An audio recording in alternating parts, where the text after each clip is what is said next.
Hello, this is Robert Rickover at Body Learning, and today my guest is Belinda Mello, who's an Alexander Technique teacher who lives in New York City. She's been teaching for over 20 years. She has a lot of experience in performing arts, theater, dance. She's worked with musicians, and in her own background, she has an MFA in directing, and I would say just generally working with performance people in the performing areas is something that she does quite a bit of, and I'm sure she also has plenty of students who do other things. Would that be fair, Belinda? I think that's very, very fair. Wide Yeah. range of students. Yeah. And we're going to talk today about a teacher that we both studied with, um, a woman named Marjorie Barstow. And she lived in Lincoln, Nebraska from roughly 1900 to 1985 or 6, I forget which. And we both spent a fair amount of time on workshops that she gave. We also, of course, also worked with a lot of other teachers, and we're going to talk about what was unique about Marge and uh, what we've taken from her work into our own. Belinda, welcome to the show. Thank you. I'm really pleased to be asked. Well, Marjorie was a huge influence on quite a few people, and I think it might be nice to start a little bit with how you first encountered her and what your first experience with her work was. Oh, yes. Well, I would say that in many ways, her teaching was the defining way that I understood Alexander technique from the beginning of my experience, because my first experience was studying with Bruce Furtman when I was in college. And so that I had a sense that I could learn in groups from the beginning. I did have private lessons with some other people, but when I met Marjorie was when I was looking at training programs, and she was a guest at Bruce and Martha's program in Philadelphia. And we should say And here that yes, Bruce and Martha are both Alexander teachers who yes, essentially trained with Marge Barstow. yes, Mhm. that's right. I think they had other teachers, but I think that they grounded their teaching in her work. Right. And I mean, she sold me. We had a huge, what felt like a huge gathering, a large gathering of people, and it was so clear there was a buzz around this woman, and in walks this older lady with the no nonsense, completely no self-doubt, unapologetic attitude that was so humorous but so precise and absolutely no, like I said, no nonsense. I was both inspired and intimidated by her immediately because no, I was a person in my 20s, and I was very distracted with my own internal world and my own internal self-doubt and my own internal need to be perfecting myself. And she was not welcoming that mindset in the room for a minute. I felt immediately I was being asked to pay attention to the here and now and not to waste my energy on unneeded attitude or thinking. And she was also creating an atmosphere of a lot of fun. A Yes, lot of yes. fun. Hmm. Um, and I remember I was dancing a lot at that time, and I think we took turns. People took turns doing things, and I got up and was doing some kind of contact improvisation kind of thing. And she watched us for a while, and she said, "Well, I suppose if you want to dance all floppy like that, you Right. Yeah, I can picture that. Mhm. Yeah. Yeah, that's a nice floppy dance you're doing." And but also she was sort of like, I think she sort of said something like, well, so what is your question? She didn't say it that way, but that's what she didn't say those words, but she sort of made me put my feet on the floor and really think. And what was my question? What were you there for? What was I there for? Yeah, and it's interesting because Marge had a much earlier background in dance herself. Mm. She actually ran a dance studio here in Lincoln back in the early 20s for a while. So she was pretty familiar with dance. Yes, and I love those old pictures of her in this very Isadora Duncan-esque Yes, yes. whole Right. thing. But there's an attention to line and attitude and focus that I don't think I was demonstrating at the time. Right. She was certainly the most in the moment person that I've ever encountered. She really had very little interest in the past. She didn't repress it or anything, but she just wasn't all that interested in it, and she wasn't that concerned about the future either. She really wanted you, the student, to be present in the present, which she didn't put it this way, but really that's the only place you can make a change is right now. Yeah, and I teach a lot of people in their late teens, early 20s because I teach at a BFA program in Brooklyn College. Hmm. And I feel like um, Marge has been such an incredible influence to me because I can still remember what it meant to be around a person who seriously wanted to engage my brain and my presence and did not invite me to go off in my kind of 20-year-old reverie about questioning the meaning of life. Right. And it actually was a very big help. It wasn't, as you said, repressive. It No, was not at all. inspiring. It was kind at a time in our lives when we need somebody to be clear and kind and set an example. And I mean, it's actually very moving to me. She really, I don't often think about her as much as I should, but when you asked me to do this, I went back and started looking at some of the videos of her at that period of time, which was sort of the 80s from like about 85 to 88. Hmm. And I I think she's with me all the time.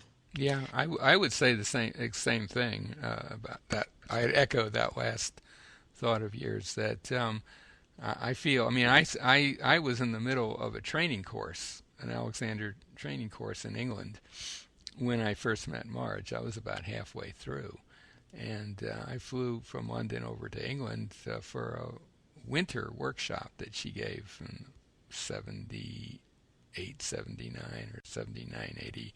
I forget which. And I was just totally blown away by the experience. I'd never had anything remotely like that in the Alexander related before. My initial interest in her was I heard she did group work, Hmm. and I thought, well, in England at that time, group work had a very dicey reputation. There were a lot of people in, who felt that it was a perversion of the technique. And there were some very nasty meetings, stat sponsored meetings at that time. And I just thought, well, I'm kind of curious what she does. How is she going to do that, and how is she going to do it effectively? And of course, as anyone who studied with her knows, she was extremely good at working with often very large groups of people. But I think the points that you made at the beginning about her uh, being in the present and being very clear about that, in a way, was almost more important than the group part of it. I mean, they were related, but I would say the really huge change that she brought about was, at least for me, was just absolute clarity about what am I doing right now, and what Yeah. is my intention right now, and being better able to stay with that program, I'm sure, than I would if I had never met Marge. So, And And I and to teach that yeah, to people right. because no, and I'm sure any Alexander teacher listening, their student listening to this will know that that is one of the big challenges when you're first working with someone to keep them have them remain present and gently focused on what it is you want them to experiment with. Yes, and I find that in my workday with my different students, particularly actually people who have experienced a lot of pain. There's an incredible amount of discouragement that they bring in in the room with them. Hmm. There's uh, and this discouragement is something that I think I understand how to meet in a more effective way because of her. And I don't know that I realized it when I was younger, what I was seeing exactly, but now I understand how very precise she was with her attitude and her language, Hmm. and really spoke to the students' exact thinking. So that sometimes she might say to a student, "You're going to move your head up." And because that student needed to take responsibility for their own experience and use. And at another time, she might say to someone something that was much more subtle because that person was more of an end gainer. And if she had said the word move, that person was clearly pushing themselves. And that kind of ability to listen to the individual, to see what the individual needed, allows me to see what people need to go through step by step in their process of learning about their use and freeing themselves sometimes from a cycle of pain. Hmm. And people in pain also, apart from the preoccupation with the pain itself, often have developed some very strong preconceived ideas about what their situation is that Yes. may be pretty inaccurate. And again, Marge would be very good at helping to reframe that in people's minds.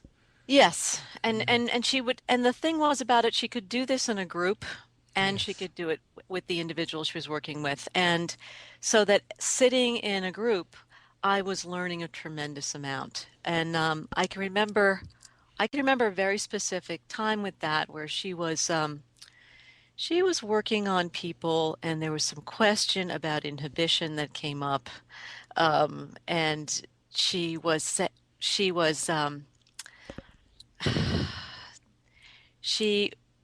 really paused and instead of sort of jumping into some quick answer, she said, that's what I'm teaching all the time. Yeah, I was And there when that. oh, I believe yeah, so. I yeah, actually it that was was kind of during. amazing, right? Yeah, yeah. And then she did this thing where she often would have people in the room who were from the city of Nebraska that were not Alexander teachers or Hmm. necessarily sitting in the same room with people who were student Alexander teachers, professional Alexander teachers, performers, all kinds of people. And she would have us work on something very simple like walking. And sometimes she would have us get up and all walk and then one by one walk by her and get a little quickie, a little direction. Hmm.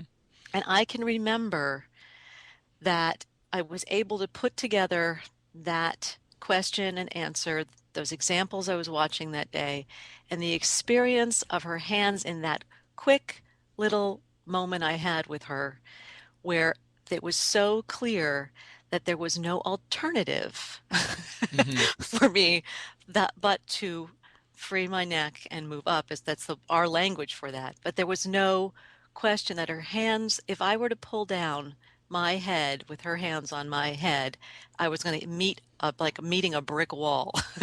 Right, right. It's like, nope, it's not that direction. Right. No, You her know, her there, hands were just yeah, spectacularly it, precise and they were. powerful and very light at the same Yes, time. So she exactly. was able to kind of do, as she would put it, do your thinking for you with her hands, to help give you an experience that she, of course, always wanted, if possible, for you to get on your own. But she was very adaptable. I mean, if she had someone who, from your example, say someone in a lot of pain, who clearly was not going to be doing a lot of constructive thinking right away, she would work with that. She would just help them, and then maybe try to sneak in uh, a little idea of how they might work on their own. But she wasn't going to insist on it with someone who clearly was not able to do that. That's You right. know, she's very adaptable. And the other skill that she had that uh, it just to this day still amazes me is how she would be able to work with an individual in a group setting in such a way that the whole group would benefit from it. She was always aware of the group.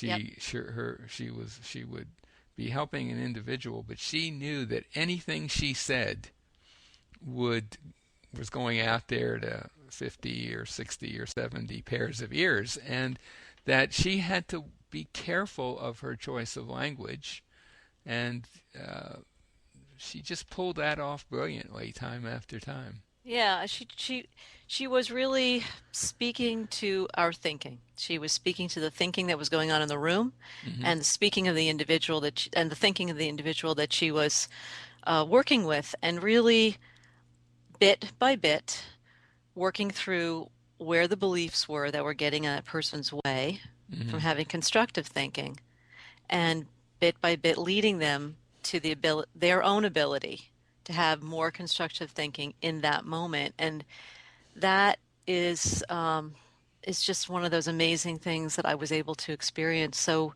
early on, that Hmm. has remained a kind of a cornerstone, or I think a question in my mind when I'm teaching. Okay, am I able to communicate with this person's thinking so that they can think constructively for themselves?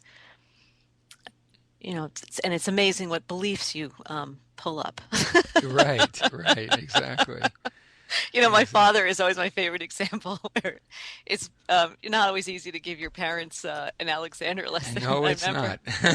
Yeah. once I said, I was working them. It wasn't easy, and I said, so in kind of a more of a Marge way, not like trying to make my hands more effective, but trying to find out what was the belief that was making it hard for him to free his neck. Hmm. I said, so Dad, if you freed your neck a little bit more, what do you think would happen with your head? And he said, oh, my head would fall off. And he said it jokingly, but it was sort of the image that he had in his head, that if his neck was a little more free, it was going to drop off. Right, and so you could use that information to help him. Absolutely. Yeah, Well, if yeah. that was true, of course you wouldn't Y- free your neck. Right, right. Absolutely not. So, and I guess that's the other thing, is that this idea that people's habits or their normal way of organizing themselves is not out of their stupidity. It's out of just a misunderstanding, because And it's very just consistent with what they're understanding. well, and I don't know. I suppose Marge wouldn't have used this phrase, but we all talk about movement and posture habits, but it's really comes down to habits of thinking, Yes. habits of how we imagine we are organized, and how we quote should unquote organize ourselves, or whatever. And a lot of those habits of thinking bear some looking into, because they may not always be helpful. And I think Marge was the master, really, of working with how her people she worked with thought about themselves, directed themselves. Yes, and how it was truly manifested physically. Hmm. And you could so see that connection in her classes. Yes, I mean anyone in the group could if you spent any time with her, you'd start to see exactly what she was talking about. And she would even say to people on the first day of a class, she would say, one of the things I want to train is your ability to observe. Hmm. And the thing you mentioned earlier, in her classes, typically there would be a total mix of people. And you, Yes.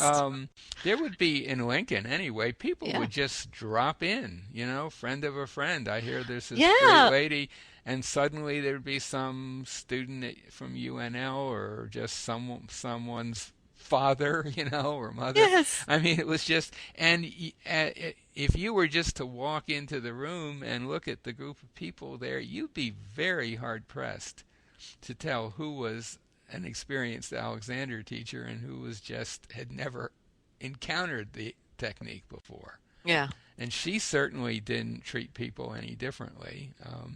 I guess the one way you could maybe get an idea who was a teacher was when she would uh, ask if anyone wanted to do anything, and teachers often had no idea what they might do, except possibly, and this was a very iffy thing, say to Marge, well, I'd like to work with teaching. And of course, as any of us who hung out with Marge know, that was, you were really going to be in for it then, Yeah. because she was very, very strict about that. I mean, she wouldn't let you get away with anything. If you wanted to actually put hands on someone or teach them, she would be on your case right from the first you walking over to the Oh yeah, person, you know. that was the lesson I had with her on teaching was like, wait a minute. You're gonna you're walking over to this person without thinking. Go back Exactly, over exactly. there, just look at them. Yeah. And Now, yeah, change your perspective. right. And but she also it was also interesting how she could be kind and see where at that point in my life I was pretty self-conscious, Hmm. and could be easily embarrassed, and she didn't embarrass me. That was the other thing about it. It was really truly was a lesson. She was pretty sensitive to that. She was strict, but She she was was strict, but sensitive. she was sensitive. Yeah, Absolutely. I do Yeah. want to say that.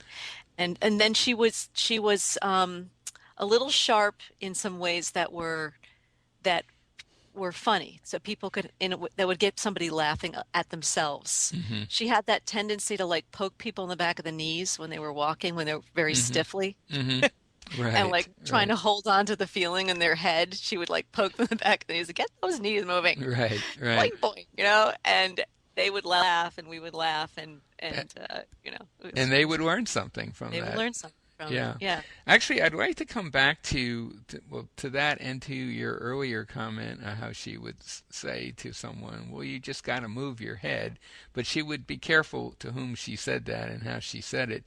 And I have to say, when I first encountered Marge, as I say, I'd been halfway through a training course, and I would hear her say that, well, just move your head delicately up or something like that, or.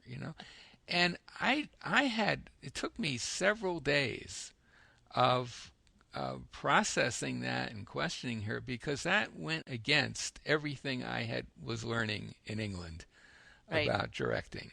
I mean, the one thing you did not want to do is move anything. You wanted to just get it all through just directing.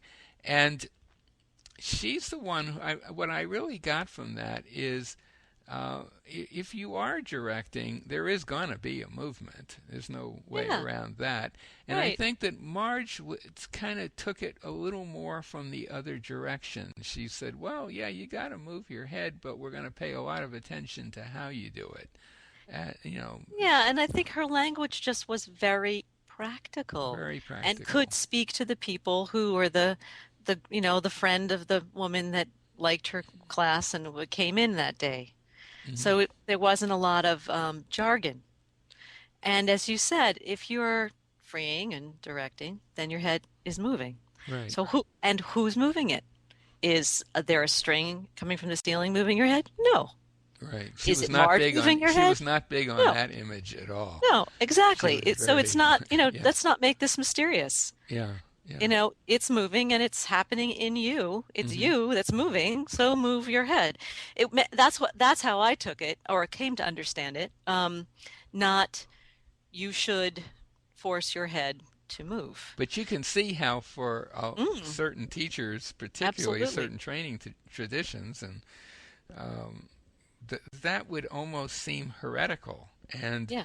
that some people would say, well, she's not really teaching the Alexander technique. She's doing something else that may be very good, but it's not the Alexander technique. Whereas I would argue that she was totally working to principle.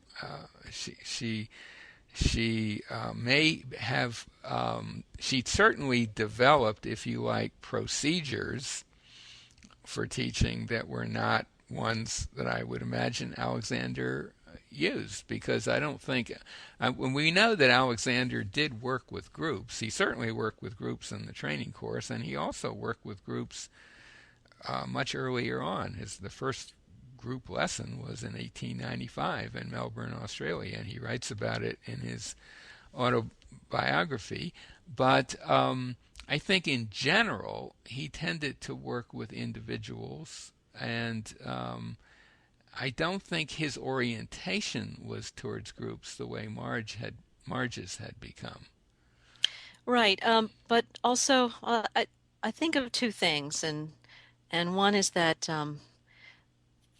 we're still learning how we learn, and I mean as human beings. Hmm. This is part of the latest research in neurobiology. It's how we Right, learn. right, And what I saw was that she was working with individuals, doing individual lessons, and sometimes it was getting in and out of a chair, sometimes it was walking, sometimes it was what did I do once? Eating an apple. hmm Um, Could be anything, really. could be anything, but it was very much a an Alexander Technique individual lesson, but other people were watching.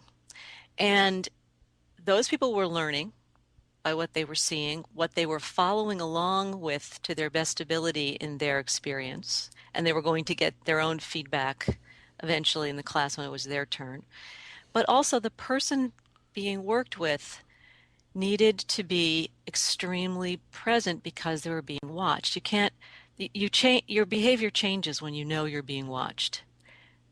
You don't forget you're being Hmm. watched. Hmm. Hmm. It heightens something, and it may perhaps heighten something about your ability to learn. I would say it's one of my questions, and then one of the things that I feel like I experienced. Uh, Back to what I was saying at the beginning, I couldn't go into a state of pondering myself, my abilities, my self-worth, judging myself.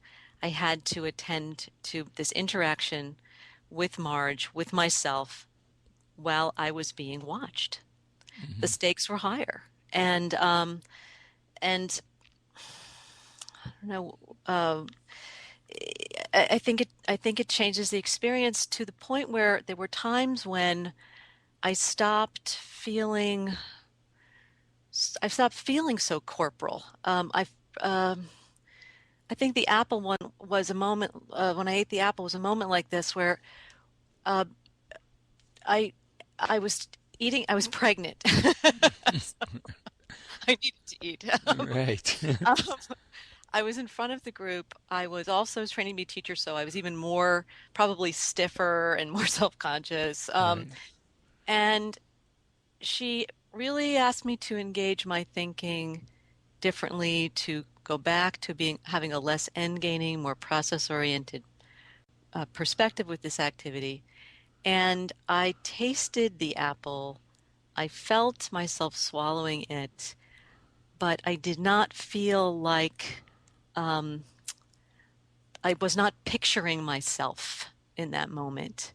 I don't know how any other way to say that. It felt like I was me, but I wasn't just a body. I was the, oh, I don't have words for this because it's starting to sound too spiritual or something, but certain things dropped away that I had assumed meant me. I'll put it Hmm. that Hmm. Right. particularly in that world of sensation, which Alexander Technique teachers ask us to drop away from Hmm. judging all the time based on sensation. Hmm. Right. So I was sensing the apple. I was sensing taste, smell, texture. But I was not those things that I just say it again. I was not the thing I thought I was. Right. And probably you didn't do the things that Right. you thought you needed to do to eat an apple. Exactly. Yeah, and she would often say a lot of times people would she'd work with someone and obviously have quite a profound effect on the quality of whatever they were doing, and they would say something like, this just I don't even know what this feels like, or I have no idea what I'm doing, Yeah. and I don't have words to describe it. And she'd say, well, that's just, that's just what the feeling that comes with losing some tension in your body. I mean, she would be very matter of fact about it. Yeah, and no, like, no big deal. No big deal. It was Don't get never too a big deal, really. right. And that Um, was very, very helpful. yeah, It truly was. And there was also this assumption that all of us had the kinesthetic intelligence to figure this out. that was her. That would be her assumption, Yeah. and I did have see on really on one occasion, an example where someone clearly was not able to. I don't know whether it was they didn't. I think it was someone was just not able to let their mind rest in the present. Let's put it that way. A very intelligent person, actually a professor at the university, a music professor, who simply couldn't stay present. I mean, she would just go off topic instantly. And I saw Marge working with her over a period of a few weeks. She was kind of a regular attender at her classes and at her home. And at some point, it became clear to Marge, and I noticed it when it happened, that there was really no point in trying to make this person continue a thought. Why not just help them basically with her hands? And that'll produce some useful effects. And curiously enough, this same lady, after Marge died, became a pupil of mine. And after another year or so, she started becoming pretty good at being in the present. Right. And I think it just Marge knew that at that point that there's no point in asking someone to do something or think something they're not capable of. Right. And Marge would it took her a while with this lady. I mean, I remember observing this over a period of weeks, and I was wondering how Marge was going to deal with it. And at some point, yep, we're just going to, a little light, a little switch came on in her head. Okay, we're just going to work helping her move more easily, and that's enough. And she will benefit from that. And she did. Yeah. So, And she got to the point where then she could yeah, think. and not everybody would get to that point. And Yeah. I'm sure you saw examples where someone would bring in a severely disabled person or that kind of thing to Hmm. work with, and there was no way this person was going to do any real self-directing. So March would just kind of help give that person an easier experience, and who knows, some of that probably would carry over time, but it wasn't going to be a classic Alexander lesson, that's for sure. And sometimes it's something that just happens that Marge is feeling, the person is feeling, and that's as far as it needs to go into the outside world. Every Mhm. once in a while, would be a kind of private moment. Mhm. Mhm. We can't always know what's going on in somebody. Right, right. You do your best to observe, but you can't always know. Right, right. And sometimes a small change is what's doable for the person. I think that's again a word that doesn't sound maybe initially Alexandrian, that word Mhm. because we want to undo. Mhm. But in acting, you pick an action, you pick a goal of something you're going to try to accomplish that's doable, Mhm. that has an endpoint where there's a response. There's a response that lets you know whether you've accomplished it or not. And and I think that there's something about that with the Alexander technique that Marge was not afraid of highlighting in the experience for somebody. That a So small change might be, small in change, and it some might ways, be an more undoing. useful than a large change because Right. it could be small. Sometimes people would speak somewhat disparaging. Well, yeah, I noticed a little difference, Marge. And Marge would say, well, some small change Yeah, is kind of where we're going here, and the cumulative effects of small changes can be pretty powerful. And a big change, which anyone can make a thoughtless, as it were, big change in how they stand or sit, but it doesn't accomplish anything. It's right. just a big change, but not It just becomes necessarily, showing off, right? yeah, showing off. And And yeah, yeah, I work, I'm working with a woman with MS, and it's a kind of that idea of one step at a time. Can you undo this? hmm Okay. Can you undo this again? Okay. Can you see that this is an actual change that you are able to create? Let's right. go over that again, right? It's not, Well, we're not machines. we're not machines, we're not We're not like perfecting people. a car where you can just No, pull out a spark plug and put in a new one and it's good to go. I mean, right. we need to integrate whatever changes are happening into a whole system, and that is not going to, very unlikely that's going to be an instantaneous process. Yeah. There's a story I think I mentioned in another interview with someone else, but I think it's worth repeating here. I'm guessing you weren't there for this. This I think was a winter workshop where some kid had wandered into class, and this was maybe his third day, and he was like 20-ish, fairly large guy. I think he might have been an athlete of some kind. And he raises his hand at the beginning of the third day of class, and he says, "Marge, this is my third day here. How come I have to keep coming to get this?"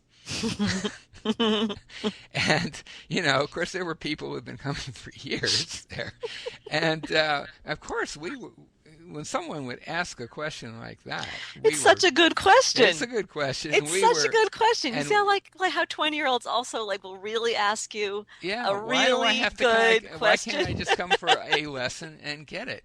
Yeah, And why not? and of course we were all fascinated by this. How was Marge going to deal with this? Uh-huh. And she took a long time to answer. And you got to remember, she was a very small lady, and this guy was pretty big. And after about 20 seconds, you could just see the little gears turning in her head. What am I going to say that's going to be right for him and right for everybody else?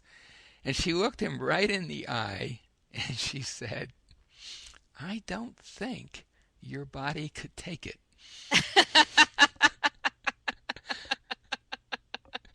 Which was And exactly both accurate and the right thing to say, and the right thing to accurate, say the for right thing to say everybody, for everybody. everybody in the Exactly. room. And that was one of Exactly. her brilliant. She was so in the moment that, I mean, that was something where she had to think a little. But I can remember, just as an example of her in the momentness, she was working with a musician, and he had a really nice experience, and then he said something that he kind of slipped into a negative thought of some sort, a negative statement, and just instantly said, "Well, you better change your tune." So, yeah. Belinda, is there anything else that we haven't touched on that you think might be useful to mention before we come to an end? Well, the because you know, even though I'm not a young person, I was sort of the younger generation coming in there. Yeah, you were Um, just a kid. yeah, a lot of time was in the summer workshops. I also had small group classes with those of you who were studying with her hmm very, very rigorously and regularly, or were also trained teachers elsewhere. hmm And the excitement, the excitement that was going on in that place in those summers hmm hmm was really a phenomenon. It was truly incredible to see how challenged these small group leaders were to find a way to be inspired by Marge, to live up to what she Mm-hmm. was doing, Mm-hmm. to make sense of things and then to have to express it themselves. Right. And Yeah. so that was and in my mind is kind of like the final thing she did for us